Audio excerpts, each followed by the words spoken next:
Olá, bom dia! Seja bem-vindo aqui ao Cafezinho Sistêmico da Mônica. Aqui eu trago algumas reflexões para vocês.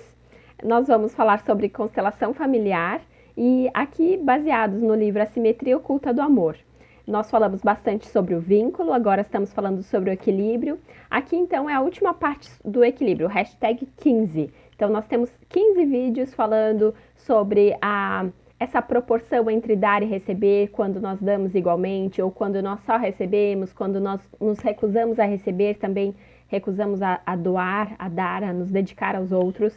Quando nós temos então uma vontade infinita de compensar algo, né? E aí no relacionamento íntimo, quando a gente precisa fazer algo um pouco menos ou na proporção do dano causado, então nem sempre é só de uma forma positiva que esse intercâmbio ele também pode florescer quando a gente faz algo um pouco desagradável para outra pessoa, ali a gente consegue então manter a convivência porque precisa, a gente não pode nós não podemos nos agarrar à nossa inocência, porque aqui então vai haver um grande desequilíbrio. Nenhum relacionamento resiste a uma pessoa tão inocente assim. Então, um pouquinho, né, de resistência, um pouquinho de dificuldade aqui nesse relacionamento que a gente pode, é uma forma de retribuir ao outro esse dano recebido. É dessa forma então que a gente mantém a chama do relacionamento íntimo.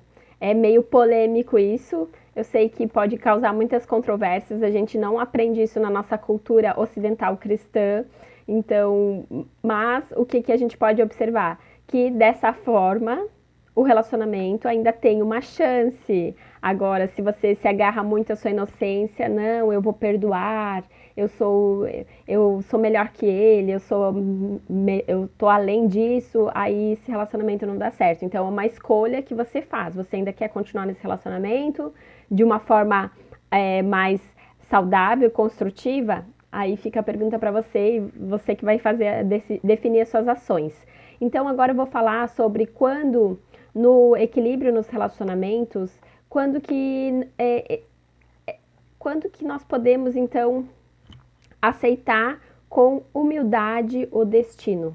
Quando nós recebemos algo muito valioso, eu falei no vídeo anterior, hashtag 14, e agora quando que nós temos que ter essa humildade perante o destino por algo que nós não causamos, e que realmente esse destino chegou de uma forma difícil, de uma forma triste, dolorida, e nós temos que receber. E aí é essa nossa inocência que torna tão insuportável o sofrimento provocado pelo acaso ou pelo destino. Se nós fôssemos culpados e castigados por causa das nossas próprias ações, talvez a gente recebesse isso de uma forma melhor, ou ainda se nós fôssemos inocentes e nos sentíssemos poupados. Mas quando nós realmente causamos algo que estava além do nosso controle, mas nós fomos o causador disso, o que acontece? Então, às vezes nós queremos seguir uma ordem moral, porque aí às vezes a gente vai saber que existem regras e que é um jogo limpo, nós e o destino. Mas não que o destino joga sujo, não é isso, mas é que existem coisas que a gente não sabe, que a gente não controla, que a gente não sabe de onde que vem. A gente só sabe que o destino de algumas pessoas foi e é assim. De algumas pessoas não, de todos nós. Algumas pessoas o destino é um pouco mais difícil, mais complicado, mais cheio de questões, com mortes, com realmente com dificuldades. E é sobre isso que eu tô falando, então. Nesse momento, a gente só pode. Esse destino a gente acha que é azar ou que é perseguição, mas tudo existe uma explicação e a gente não tá aqui para explicar isso, a gente tá aqui para aprender a ter essa humildade. E com essa humildade aí, quem sabe a gente tem uma pequenina chance. Vamos lá? Então, nós poderíamos até acreditar que com um bom comportamento nós controlamos a inocência e a culpa, mas isso não é verdade. Ser bonzinho demais, boazinha demais, a gente não controla nada. A gente aprende isso no livro Mulheres que Correm com os Lobos, no conto Vasalisa. Ela era boazinha demais, mas ela também queria ter o controle de tudo. Então vamos, quando a gente consegue abrir mão desse controle, a gente consegue fluir melhor no nosso destino.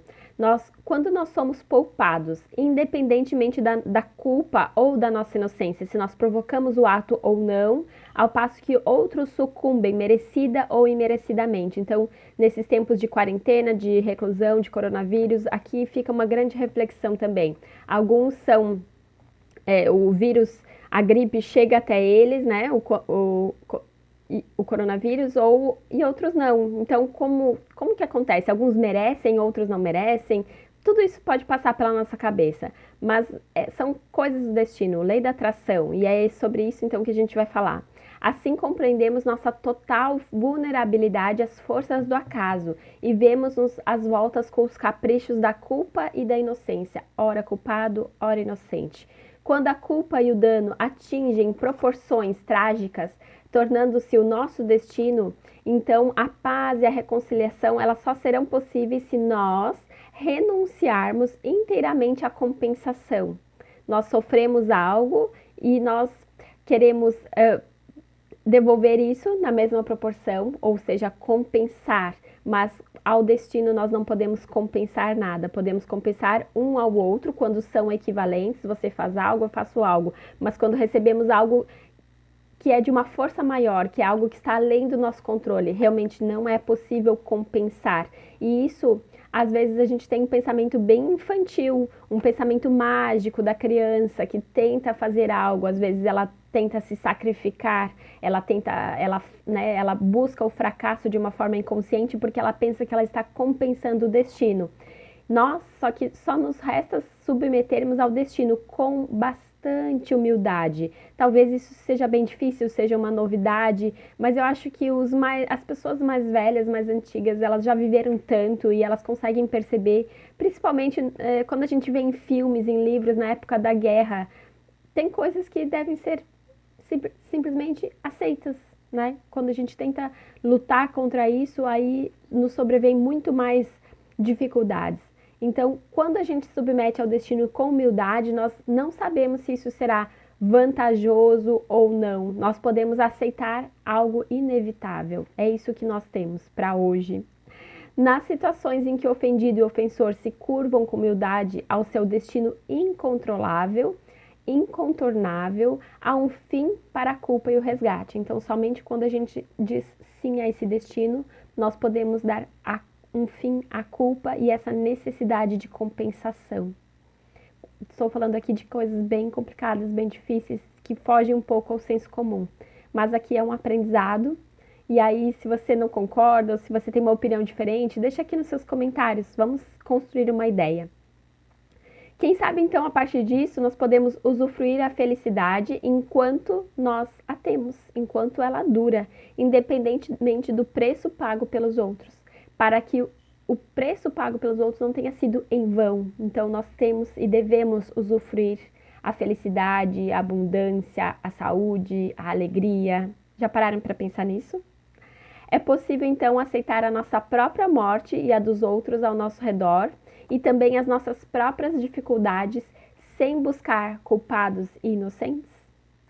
É uma pergunta. É possível aceitar a própria morte, a própria dificuldade, a dificuldade dos outros, a morte dos outros, sem buscar um culpado ou livrar a inocência de alguém? Culpar Deus, culpar as circunstâncias, culpar o governo, culpar o país, culpar o vizinho, culpar a sociedade? Quem nós podemos culpar e quem nós podemos livrar dessa culpa? Ou simplesmente aceitar de uma forma, não de uma forma passiva, mas aceitar que o destino dessa pessoa foi assim e que nós temos um destino diferente. Então fica aqui uma reflexão. No livro, nessa mesma passagem, Bert Hellinger conta então um conto aqui que um jovem ele estava aprendendo a dirigir e ele sofreu um acidente. A avó dele estava no carro e ela ficou gravemente ferida e o jovem ele nada sofreu. Então ambos foram para o hospital e quando a vozinha ela recuperou a consciência, ela quis muito falar com esse neto. Então ela chamou, pediu, quero falar com meu neto, quero falar com meu neto. E aí quando ele se aproximou dela, eles conseguiram se ver novamente. Ela falou para ele: não se culpe, é a minha hora de morrer, a minha hora de morrer. E o neto, então, lhe falou em lágrimas. Eu fico bem emocionada. Aceito o fardo de ter sido o instrumento da sua morte. É chegada a hora. E quando chegará a minha hora, farei algo de bom em sua memória. E de fato o neto o fez. Então, para que a morte da avó não tenha sido em vão. Então, eu achei interessante a palavra que ele usou. Eu aceito o fardo de ter sido o instrumento da sua morte, não o causador, mas através dele. Então, chegou a hora da vozinha morrer. Então, uma forma de olhar para a mesma circunstância. Essa humildade, então, nos dá seriedade e ponderação. Quando ele aceitou a morte da avó, isso ele aceitou, então, de uma forma bastante humilde. Ele nada pôde fazer. Ele também não se culpou. Ele, então, é isso que deu seriedade e aceitação a ele, ponderação. E quando ele sentiu essa verdadeira humildade, é que nós também, quando nós conseguimos sentir essa verdadeira humildade, é que nós compreendemos que nós determinamos o nosso destino, mas também nós somos determinados por ele. Só conseguimos determinar nosso destino quando a gente consegue ver que nada poderia ser feito e o que eu posso fazer a partir daqui. O acaso age em nosso benefício ou dano, segundo leis cujos segredos não podemos nem devemos adivinhar. Lembra que eu falei antes? Saber demais envelhece antes do tempo. Tem coisas que não nos é permitido saber. E se a gente ficar muito nessa busca desenfreada por saber algo, por quê foi assim, a gente se perde. A humildade é a resposta certa à culpa e à boa sorte proporcionadas pelo destino. Então, se você ganhou algo, teve algo que o seu amigo, o seu vizinho, o seu irmão, o seu parente não teve, nós não devemos sambar na cara das pessoas, não. A gente deve receber isso com bastante humildade. E assim nós nos colocamos no mesmo nível dos menos afortunados, permitindo que o respeitemos sem menosprezar as vantagens obtidas à sua custa, mas levando-nos a aceitá-los com gratidão, a despeito do alto preço que eles pagaram e a fazer com que os outros se beneficiem dessa vantagem igualmente e com bastante humildade e bastante seriedade.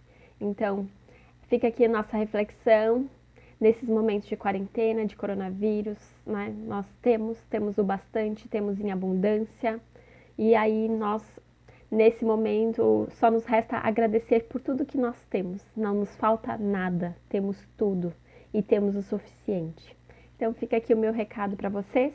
Um abraço a todos e até amanhã. Tchau!